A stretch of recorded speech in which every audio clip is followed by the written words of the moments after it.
Good morning, everybody. Welcome to the adult Bible class. Good to see everybody joining us today. Everybody got your breakfast? Got a seat? Thank you, Jackie, for breakfast. Today we got another wonderful lesson. We're starting a new book. If you've got your student book, it's called Land and Loss. I don't like the loss part, but we'll cover that in a few weeks. But the title of the lesson in the book is God Leads His People, and I've supercharged that to How Israel Crossed the Jordan River Without a Bridge or Boat. And we've all come to places in our lives where we had no idea how to proceed. And this is another one of those stories where God has brought these people to this place, but there's no way possible for them to proceed without a miracle. So we're going to be expecting a miracle in class today, okay? And I have a feeling that we're going to get one. So we're going to try and cover the first 4 chapters. We're not going to be able to cover them completely, but we're going to talk about this book of Joshua because this is a real change from the 5 books of Moses that we've been in for months and months. Moses is gone now. We buried him last Sunday. And Joshua has been around for a while, and now he's going to step into his role that God has prepared him for. And so, about 500 years prior to today's lesson, God promised to Abraham to give him a land. It was the land of Canaan. But Abraham never inherited it, neither did his son Isaac, neither did his son Jacob. And Jacob's sons went down to Egypt to survive a famine, and they wound up staying there 400 years. And then God called a man named Moses and miraculously led the people out. And wouldn't you know, when they came out of Egypt, they came to a water barrier, the Red Sea. And there was no way for them to get through it. There was no way for them to turn around because the Egyptian army was coming behind them to pursue them. And you know the story, if you've been with us for a while, that Moses had a trick stick. Not like this little trick stick. I'm imagining it was a big trick stick. And the Lord told Moses to raise your stick above the water, and the Lord cleared a path through the water for the entire nation. At least 600,000 men and their women and their children and all the things that they could carry out of Egypt all passed through the Red Sea that night. And this was a great miracle. And then throughout the Bible, Israel is constantly reminding themselves of this great deliverance that God gave them to bring them through the Red Sea. And now, 500 years later, Abraham's children are here at a river, not a sea, but a river that has a current, a river that's moving. And wouldn't you know, when they get there, the river is overflowing its banks because it's in flood stage. So it presents a problem. These people are the second generation of Israel. Their parents have died. These are people that are 59 years and younger. All of the older first generation that walked out of Egypt has died, except for those that were 20 and younger when they came to the promised land the first time, and they decided they didn't want it. And that's when God said, okay, you don't want it. You can go back to the wilderness for 40 years and come back, and maybe you'll want it then. And wouldn't you know, 40 years later when they came back, they did want it. They decided this has got to be better than walking around the wilderness. And so they decide that they do want it. And of course, the Lord is going to give them that land that he promised to Abraham. So that's what our lesson is about today. Let's see how it works. But this is extra credit. You will not be required to remember this for your final exam. It's just extra credit. But I wanted to show you the first mention of Joshua in the Bible. It goes way back to Exodus chapter 17. Then Amalek, that's a nation or a tribal nation, Amalek came and fought against Israel at Rephidim. This is after Moses brought them out of Egypt, but before they got to the promised land the first time. So Moses said to Joshua, this we don't really know where Joshua came from. He just comes out of nowhere, it seems, and that's how it opens with Joshua. So that's the first mention of Joshua in the Bible. Moses said to Joshua, choose men for us to go out and fight against Amalek. Tomorrow I will station myself on the top of the hill with the staff of God in my hand. And that's the story when Moses had to keep his hands lifted. We're not going to read all of this. But as long as Moses kept his hands lifted, Israel prevailed and won the battle. So that was the first mention of Joshua, and he's a man of war. Moses selected him to put a militia together because they didn't have an army. I don't know what kind of weapons they had, but not much. I mean, they were slaves for 400 years. They came out of Egypt. I don't know what kind of instruments they had, but Joshua got it together, and he got the men together, and they fought against Amalek. They were just babies. The nation was just born. And it's amazing that they went out and defeated Amalek. And Joshua was the leader of the army or the militia that went out from Israel to defeat Amalek. So that's where we first hear about Joshua. And then let me show you this too, because this is interesting about Joshua. Moses actually renamed Joshua. His birth name was not Joshua. Let's read this quickly. Then the Lord spoke to Moses, saying, this is in the book of Numbers, aka book of grumblers. Then the Lord spoke to Moses, saying, send out men for yourselves to spy out the land of Canaan. This is when they came to the land of Canaan the first time, and they sent 12 spies to check out the land. Send out men for yourselves to spy out the land which I'm going to give to the sons of Israel. You shall send a man from each of their fathers' tribes. So Moses sent them from the wilderness. He commanded all the heads of Israel. And then here's where their names come in. We're just skipping a lot, and we're just getting to the names here. In verse 6, from the tribe of Judah, Caleb. You've heard of that guy. He was one of the good spies. Verse 8, from the tribe of Ephraim, Hoshea, the son of Nun. That's going to be Joshua, but that's not his name yet. He starts out as Hoshea. Hoshea means salvation. Hoshea, and then in verse 16, these are the names of the men whom Moses sent to spy out the land, but Moses called Hoshea, the son of Nun, Joshua. So that wasn't his birth name. That was the name Moses gave him. And when they put that J in front of the Hoshea, it goes from salvation to Yahweh is salvation, or Yahweh's salvation, or the Lord is salvation. So interesting on that. And then this is another little tidbit that we don't have time to talk about. But in the Hebrew, if we take this back to Hebrew and take the name Jesus back to Hebrew, they're the same name. Joshua and Jesus are the same name in the Hebrew form. So there you go on that. But that's all extra credit.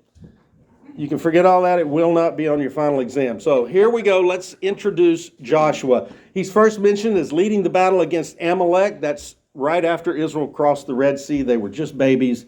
They just came out of Egypt. They didn't know what they were doing. And it's amazing that Joshua was able to even get a group of fighters together, much less win a battle. And they did. So that was very encouraging to them to know that we've got a man of war named Joshua, and he's able to command a militia, and we beat somebody. It's our first victory.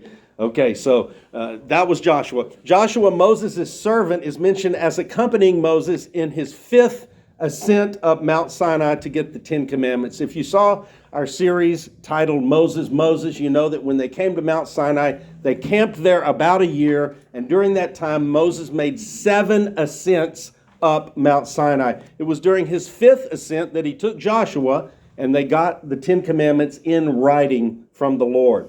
In Numbers, book of Numbers, chapter 13, Joshua is one of the 12 spies that Moses sends into the land of Canaan, and that's when they said, oh, we don't want the promised land. We don't want it. And the Lord said, you don't want it? Okay, back to the wilderness you go. Numbers chapter 14, Joshua, along with Caleb, tries to convince Israel. He actually has a speech in there where he and Caleb tried to convince Israel to go into the promised land.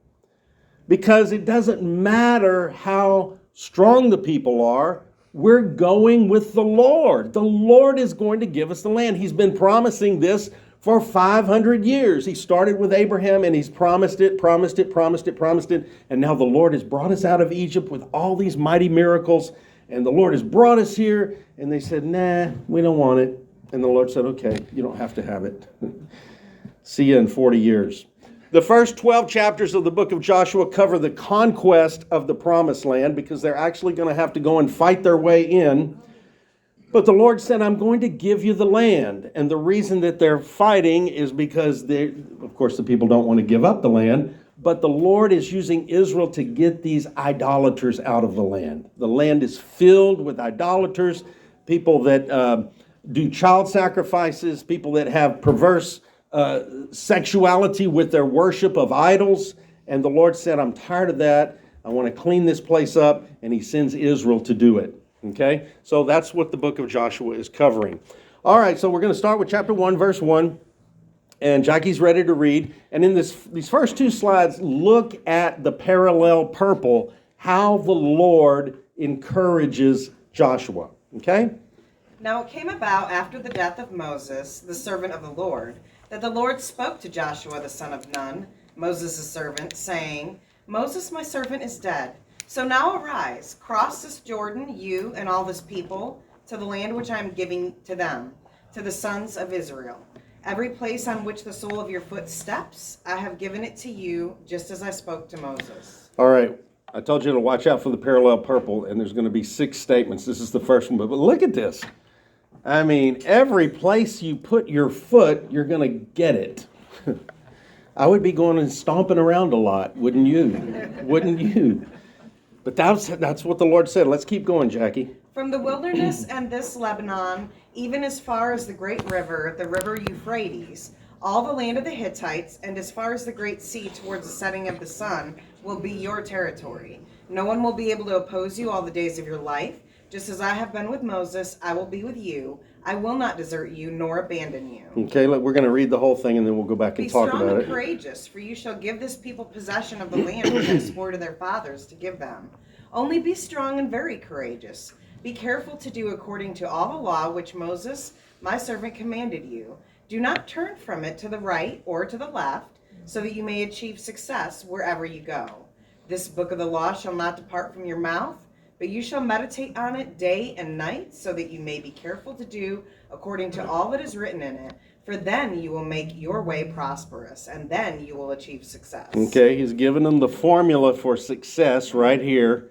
The formula for success is the book of the law. Moses wrote a book. It's part of the book of Exodus. We think it's the 10 Commandments plus the several chapters that come after that. We think that is what the book of the law is that he's talking about here. But this book of the law is their key to success. And then, have I not commanded you? Be strong and courageous. Do not be terrified nor dismayed, for the Lord your God is with you wherever you go. All right, so we haven't done this in a while, but let's try this. Some of you may not have seen this, but check out the computer, okay? Computer, remove superfluity and show me all of the positivity statements that the Lord gave to Joshua. Let's see if this works.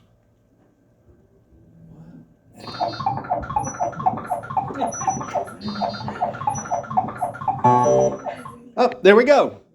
Every place on which the sole of your foot steps, I have given it to you. No one will be able to oppose you all the days of your life. I will be with you. I will not desert you nor abandon you. Be strong and courageous, for you shall give this people possession of the land. Be strong and very courageous. Be strong and courageous. Do not be terrified nor dismayed, for the Lord your God is with you wherever you go. Wow, how could Joshua not be excited about that, right? Wow, amazing. The Lord is really pumping him up, okay? So that's how Joshua started out to lead Israel. And now Joshua is going to tell the people, okay, we're going to get ready to go across this river. He didn't tell them how. He just said, prepare yourselves, prepare some meat, get ready. In 3 days, we're going to cross the river. He didn't tell them how. I don't know if he knew how at this point. But here they are. They've been waiting to get this land, or the bloodline of Abraham has been waiting to get this land for 500 years. And now Joshua starts the countdown clock. 3 days, okay? And then here's what Israel is going to say back to Joshua in response. They answered Joshua, saying, "All that you have commanded us we will do, and wherever you send us we will go." Wow, that sounds great. I mean, what kind of leader would not like to hear the people that he's leading say that? It sounds like there's going to be no pushback. Everybody's going to do what Joshua says. It sounds perfect. And then they say this. "Just as we obeyed Moses in all things, so we will obey you. Only may the Lord your God be with you as he was with Moses." Now, if you've been with us, you realize the weight of that statement. Joshua's heart might have sank a little bit when he heard that. He doesn't want them to treat him like they treated Moses, because they tried to get rid of Moses multiple times. They fought Moses, they grumbled. But you know what? Throughout all of that, there were still some people that were following the Lord. They weren't just following Moses, but they were following the Lord, and they were trying to keep that book of the law that Moses gave them. Not everybody rebelled. Not everybody. Because Joshua and Caleb, we know that Joshua and Caleb were following the Lord. We know that they were ready to take the land 40 years before this. But they couldn't go because the rest of the people overrode them. But not everybody rebelled against Moses. But a lot of them did. All right, so they said, we're going to treat you like we treated Moses. And "Anyone who rebels against your command and does not obey your words and all that you command him shall be put to death. Only be strong and courageous." that was the people that said that. The people said, Joshua, if anybody gives you trouble, we'll just kill them. Well, that's a vote of confidence, right? That's a big vote of confidence. So that was great. I'm sure Joshua was happy to hear that. And then they told him the same thing the Lord told him 2 or 3 times. Be strong and courageous. And you know what? He was already strong and courageous. He was already, he beat Amalek with a group of slaves. He was a strong and courageous man. He was a mighty warrior. But now he's not going to be so much of a warrior as he's going to be a leader. And he's going to be God's spokesman. He's going to be a prophet for the Lord, because he's going to speak to Israel from the Lord, just like Moses spoke to Israel from the Lord. All right, so that's how the book starts. Now we're going to transition into chapter 2, and this is a story of Rahab. And you know, she's a lot younger than I thought she was. And from the looks of her clothing and decor, business must be booming. Simmer down. Because look at this window, you know. And actually, the Bible says she had a window that looked outside the wall. So this looks like it's looking inside the city, but there's another window, probably behind her somewhere, a window facing out of the wall. But it says her house was on the wall of the city of Jericho. So that's a prominent place. I don't know if she was related to somebody, but she was a businesswoman. She was a businesswoman. She was running a business right here. And well, let's find out her story. Let's find out what happens with Rahab. And let me just show you this. This is a little hint right here. You may have heard of her, but notice that she's in the precious blood red. How about that? She's in the bloodline of Jesus. That's why she's in precious blood red. So not right now. She's still running her business, but she's going to get into the bloodline of Jesus. She's not of Israel. She's not a child of Abraham or Isaac or Jacob. She's a Canaanite. She's one of those idolaters. She's one of those people that do the child sacrifices and the sexual immorality with idol worship. So she's got a lot going on. But let's find out her story. Here we go. Then Joshua, the son of Nun, sent 2 men as spies secretly from Shittim, saying, "Go view the land, especially Jericho." Oh, this sounds like 40 years prior when Moses picked out 12 men and said, "Go view the land." And Joshua was one of the 2 that came back and said, "We can take it." And so this time, rather than Joshua sending 12 spies, he only sends 2 spies.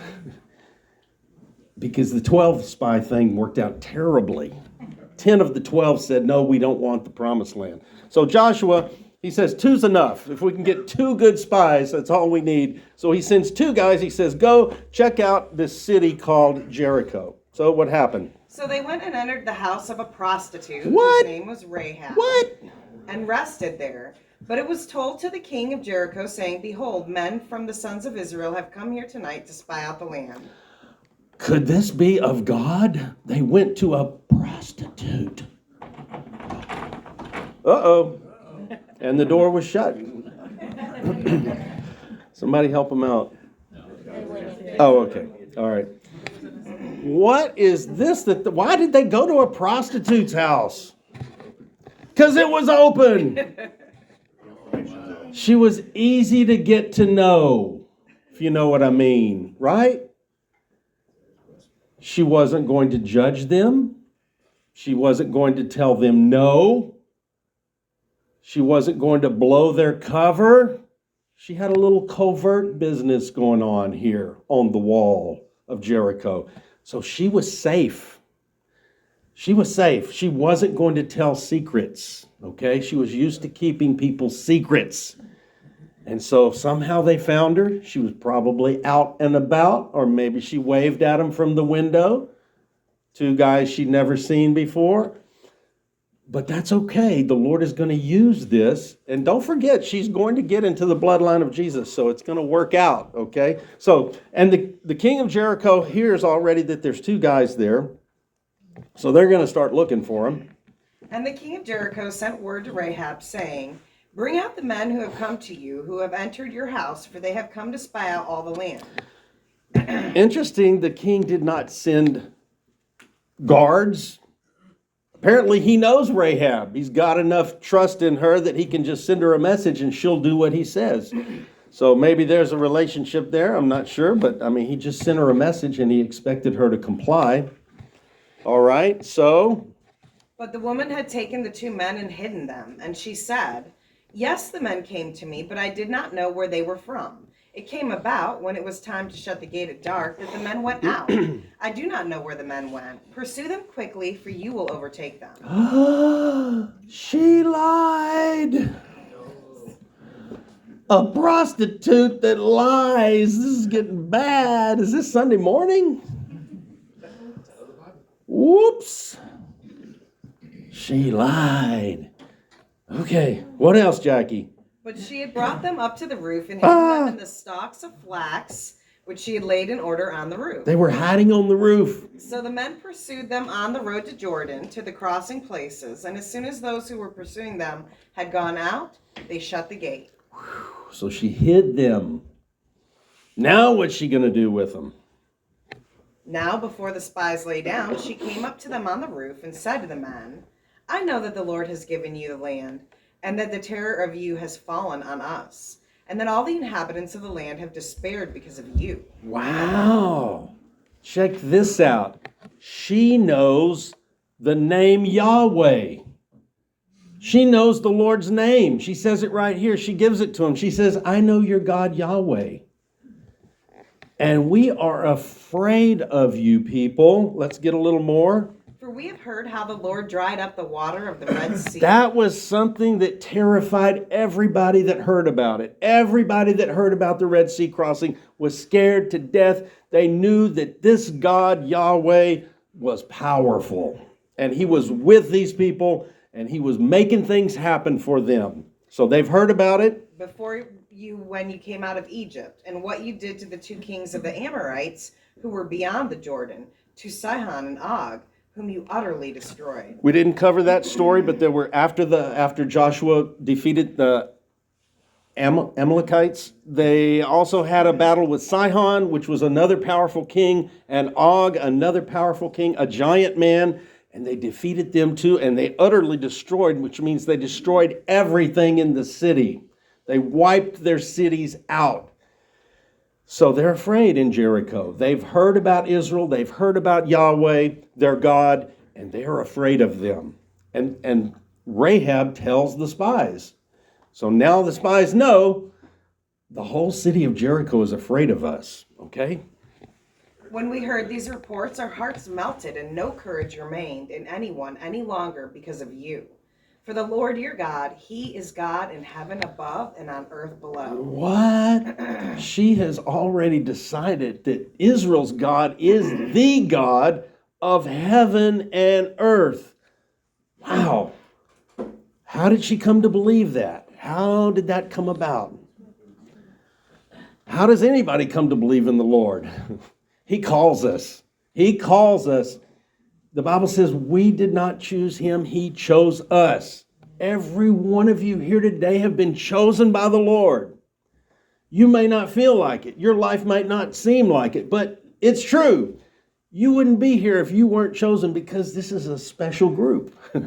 The church is a special group. It's by invitation only, and not invitation of the pastor. It's invitation of the Lord. So the fact that you're here, you have been invited by the Lord. It's a heavy thought. And Rahab was one of those people like us. She was invited. That's how she came to believe in the Lord. She had heard the stories, and the Lord talked to her heart. And here she is, professing her faith in the God of Israel. Wow, Yahweh is the God of heaven and earth. I'm sure they were really glad that they chose Rahab to stay with. I mean, they could have chosen somebody that would have ratted them out, right? Would have told the king, I got them. They're up on the roof. They're under the flax. Come get them. I got them. I made them take their clothes off too. That's just, disarmed them. I disarmed them, They're vulnerable. Okay. Y'all didn't like that too much, but I mean, she could have, she could have made them vulnerable. Let's say it like that. Okay. Now then, please swear to me by the Lord, since I have dealt kindly with you, that you also will deal kindly with my father's household, and give me a pledge of truth, and spare my father and my mother and my brothers and my sisters and all who belong to them, and save our lives from death. Now she's begging them to save her life. And not just her, but her whole family. I don't even think they met the family. Doesn't seem like they've met the family. But she says, would you please be kind to us? Me and my father and my mother and my brothers and my sisters, my whole family. Can y'all just be nice to us when you come to Jericho? Because we don't want to die. We want you to save our lives from death. So Rahab knew it was coming. Rahab knew that they were going to be coming to Jericho at some point. All right?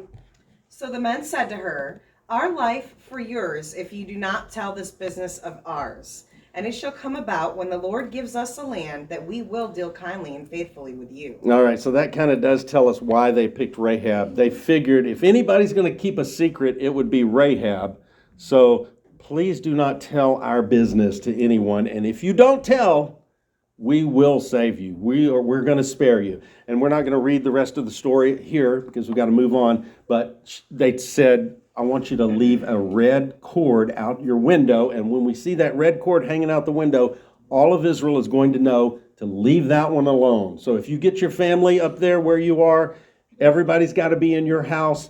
Whoever's in your house, we're not going to touch them. So they made a deal with her. They made a deal with the prostitute. And she kept her end of the bargain, and they kept their end of the bargain. All right, so now we're moving on to chapter 3. We'll hear about Rahab. I think Leo's coming with that next week. He's going to tell us the rest of the story. Now we're in chapter 3. Joshua is going to command the priests, look at this, to lead with the ark. Normally the ark was not in the lead. There were a few times when they left Sinai, the ark was in the lead for 3 days. I think there was one other time when the ark was in the lead. But if you remember back when the Lord gave instructions to Moses of the 10 Commandments and the laws, he told them to build this ark. Now, to us, when we hear ark, we think of Noah's boat, right? Is that what you think of? Ark, the Noah's boat? There's 2 arks in the Bible. There's 2 uses of this word ark in Hebrew. There's Noah's ark, which is a boat. But there's another use of that word in another instance, and it was when Moses was a baby and he was floating in the Nile River. That's the same word, ark. Moses was floating in an ark in the river when Pharaoh's daughter found him. So that was one instance of that word ark. And then the other instance of the word ark is where it's associated with this piece of furniture, the Ark of the Covenant. And in that case, it's not a boat, it's more like a chest or a box. It's also used for the word coffin. So it's a box, it's a chest, it's a square type constructed item that's made to hold things. And of course, the Ark of the Covenant held the written copy of the covenant itself, the book of the law that Moses wrote. Okay, so that's in there. And normally it resides in the temple or in the tabernacle, in the innermost part of the tabernacle called the Holy of Holies. And normally only the high priest interacted with it. But what do they do when they have to move around and they're going to move the camp in the wilderness? Well, normally the Levites would go in and break down the tabernacle, and the Levites would carry the ark. In fact, it was a special branch. There were 3 branches. If you come Wednesday night, we're going to start talking about Levi and the Levites, and you'll learn the 3 branches of the Levites. But there was one branch that was designated to carry the ark. But in this instance, Joshua did not command the Levites, he commanded the priests. The priests did not normally carry. In fact, I don't think there's any other place where the priest carried the Ark of the Covenant. But in this place, instead of the Levites carrying it, it's going to be the priests that are going to carry the Ark of the Covenant. So, yes? Can you be a priest without being a Levite? No. So they were Levites. They were Levites, but here they're the priestly Levites. Yes. You got that? Saying the same thing. Kind of, but not really. So Levites worked in the tabernacle, and the priests worked in the tabernacle, but the priest handled the sacrifices. The Levites did not. Okay. The Levite priest handled the sacrifices, but not just the regular Levites. It's exactly the same, but totally different. Yeah, thank you, Jay. Jay cleared it up for the whole class. So if you still don't get it, see Jay after class. He'll break it down for you a little bit more. All right, Jackie, you ready? Then Joshua said to the people, "Consecrate yourselves, for tomorrow the Lord will do miracles among you." And Joshua spoke to the priests, saying, "Take up the Ark of the Covenant and cross over ahead of the people." So they took up the Ark of the Covenant and went ahead of the people. Okay, so priests are going to pick up the ark. They take it out of the tabernacle. Now, when they traveled, the ark was in the middle of the caravan. It was never in the lead except when they left Sinai and this particular instance here. So the ark is in the lead. That's different. That's not normal. And the priests are carrying it. That's different. That's not the way they normally do it. Okay?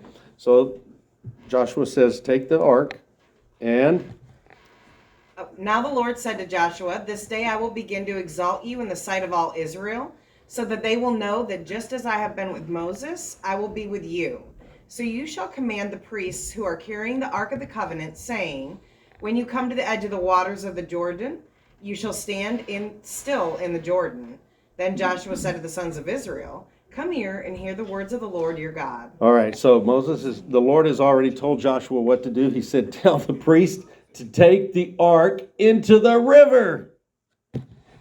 That doesn't sound safe. That's not the way they do things. What if they lose it? What if it gets wet? What if it slips out of their hands? They're going to carry the ark into the river? That's what he said. And then Joshua's going to give commandments to the people. Here's what he said to the people. And Joshua said, "By this you will know that the living God is among you, and that he will assuredly drive out from you the Canaanite, the Hittite, the Hivite, the Perizzite, the Girgashite, the Amorite, and the Jebusite. Okay? Behold, the ark of the covenant of the Lord of all the earth is crossing over ahead of you into Jordan. Now then, take for yourselves 12 men from the tribes of Israel, 1 man from each tribe. And it will come about when the soles of the feet of the priests who carry the ark of the Lord of all the earth, rests in the waters of the Jordan waters of the Jordan will be cut off. That is, the waters which are flowing down from above, and they will stand in one heap." All right, I don't know how he knew this. It doesn't say the Lord told him this. Probably the Lord told him this. However it happened, he did come out with the correct plan. And this is what's going to happen. So he's saying, take the ark out into the river. And when the priests get out there, the water upstream is going to be cut off. All right, let's see what happens. So when the people set out from their tents to cross the Jordan, with the priests carrying the Ark of the Covenant before the people, and when those who were carrying the Ark came up to the Jordan, and the feet of the priests carrying the Ark stepped down into the edge of the water, for the Jordan overflows all its banks all the days of harvest, then the waters which were flowing down from above stood and rose up in one heap, a great distance away at Adam, the city that is beside Zarethan, and those which were flowing down toward the sea of the Arabah, the salt sea, were completely cut off. So something happened a great distance upstream. Probably an earthquake or a landslide, something natural with supernatural timing. We've talked about some of these other miracles that Moses experienced. They were natural phenomenon, but they were supernatural in their timing and their intensity and their location. And so upstream at the city of Adam, across from Zarethan, you know where that is, huh? It's upstream somewhere. A great distance upstream. Something happened to disturb the flow of the river. The people didn't see that, though. They didn't see that. They didn't know that was happening. From their point of view, the priests got out in the water with the ark, and all of a sudden the water started going down, down, down, down, down, down, down, and then they could see the bottom of the riverbed. And the water that was flowing downstream continued to flow, but nothing was coming from upstream. Wow. Amazing. Perfect timing, right? How could they get that so precise? It was the Lord, in case you don't know. All right, so the people? So the people crossed opposite Jericho, and the priests who carried the Ark of the Covenant of the Lord stood firm on dry ground in the middle of the Jordan, while all Israel crossed on dry ground, until all the nation had finished crossing the Jordan. Now, Joshua's already told the people that their key to success is keeping the book of the law. And when they get ready to cross this water barrier, the book of the law is in that box called the ark. And that's what goes out into the river, and that's when the water goes away. It's as if God is saying, Joshua was right. Your only way to succeed in this endeavor, that is taking over the promised land, is to follow the book of the covenant. Follow the directions that God gave us. That's the only way this is going to work. And he gave them an amazing object lesson that they all participated in. They had to follow the ark. They had to follow the covenant, which was in the ark. Okay, what a great lesson for them, okay? And the Lord is going to command Joshua now in chapter 4. We're in chapter 4 already, good. To make a memorial of this event. They did not make a memorial when they crossed the Red Sea. They're going to make a memorial now because this is going to be their land. So they're going to be able to control the land where the memorial is located. Now when the entire nation had finished crossing the Jordan, the Lord spoke to Joshua, saying, Take for yourselves 12 men from the people, 1 man from each tribe, and command them, saying, Take up for yourselves 12 stones, from here out of the middle of the Jordan, from the place where the priest's feet are standing firmly, and carry them over with you, and lay them down in the encampment where you will spend the night. Okay, so they're going to pick up 12 stones out of the riverbed, okay, and they're going to bring them up on shore. So Joshua called the 12 men whom he had appointed from the sons of Israel, 1 man from each tribe. And Joshua said to them, Cross again to the ark of the Lord your God into the middle of the Jordan, and each of you take up a stone on his shoulder, according to the number of the tribes of the sons of Israel. Okay, going to pick up a stone. This shall be a sign among you. When your children ask later, saying, What do these stones mean to you? Then you shall say to them that the waters of the Jordan were cut off before the ark of the covenant of the Lord. Notice he emphasizes it's the ark, and not just the ark, but the ark that has the covenant of Yahweh. It's the covenant that they have with Yahweh that's their key to success. As long as they continue to obey the covenant, God is going to give them success, and he's going to make it work. He's going to send them all those blessings that were in Deuteronomy 28. Okay? When it crossed the Jordan, I'm sorry. the waters of the Jordan were cut off. So these stones shall become a memorial to the sons of Israel forever. Okay, a memorial forever. So the sons of Israel did exactly as Joshua commanded and took up 12 stones from the middle of the Jordan, just as the Lord spoke to Joshua, according to the number of the tribes of the sons of Israel. And they carried them over with them to the encampment and put them down there. Then Joshua set up 12 stones in the middle of the Jordan at the place where the feet of the priests who carried the Ark of the Covenant were standing. And they are there to this day. Now, this word middle of the Jordan, it can also be translated in the midst of the Jordan. It doesn't mean it's in the middle geographically of the riverbed. It just means that they are in the water. I would assume that they would not be out in the middle of the water where they could be covered up during flood stage. I would assume they would be on the shore of the river, but in the water. That makes more sense. Did we finish reading all that? Mm-hmm. There they are to this day, okay? For the priests who carried the ark were standing in the middle of the Jordan until everything was completed that the Lord had commanded Joshua to speak to the people, according to all that Moses had commanded Joshua. And the people hurried and crossed. And when all the people had finished crossing, then the ark of the Lord and the priests crossed in front of the people. We got a lot of commanding going on right here, but Joshua has been commanded by the Lord and Moses. So he's got plenty of people telling him what to do. And he's following directions perfectly, it sounds like. Okay? Now the Lord's going to command Joshua to command the priests. Commanding. Oh, there you go. Now the Lord said to Joshua, command the priests who carry the ark of the testimony that they come up from the Jordan. So Joshua commanded the priests, saying, come up from the Jordan. So the priests were out in the riverbed holding the ark the entire time that the entire 600,000 men plus women plus children plus animals plus stuff passed through the riverbed. I don't know if they took turns. I don't know if they had a rotation there, but it took some time. And this ark is heavy. It's overlaid with gold. And even the bars that they're holding it with are gold. Gold is heavy. So I don't know if they had a rotation schedule, but it was quite a thing to hold the ark out there in the riverbed for however long it took them to get through. It came about when the priests who carried the ark of the covenant of the Lord had come up from the middle of the Jordan, and the soles of the priests' feet were lifted up to the dry ground, that the waters of the Jordan returned to their place, and went over all its banks as before. Now the people came up from the Jordan on the 10th of the first month and camped at Gilgal on the eastern edge of Jericho. It just so happened when the priests got up on the dry ground that there was some kind of breakage, actually before the priests got up there, because it took a while for the water to come down from Adam, wherever Adam was. We don't know our Adam from our Zarephath, but somewhere it says a great distance upstream. So the timing had to be just perfect for that avalanche or that whatever was obstructing the flow of the river, whatever had stopped the flow. It had to open up at just the right time so that the water would have exactly enough time to make it down and exactly to start filling the riverbed when the priests got out of the riverbed. Amazing timing, intensity, and location of a natural event. That was another miracle. Okay, 2 minutes. Here we go.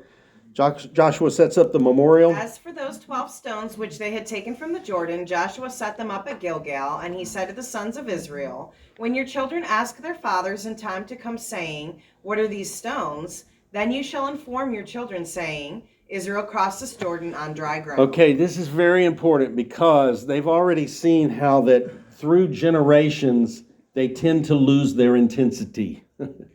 We do that today too, right? How many times do you see a rich man and his children and his grandchildren inherit those riches and they continue to be wise with them? It doesn't happen very much. Most of the time, at least by the grandchildren, the wealth of the man that gained a lot of wealth, the wealth is usually wasted, squandered, lost, gambled.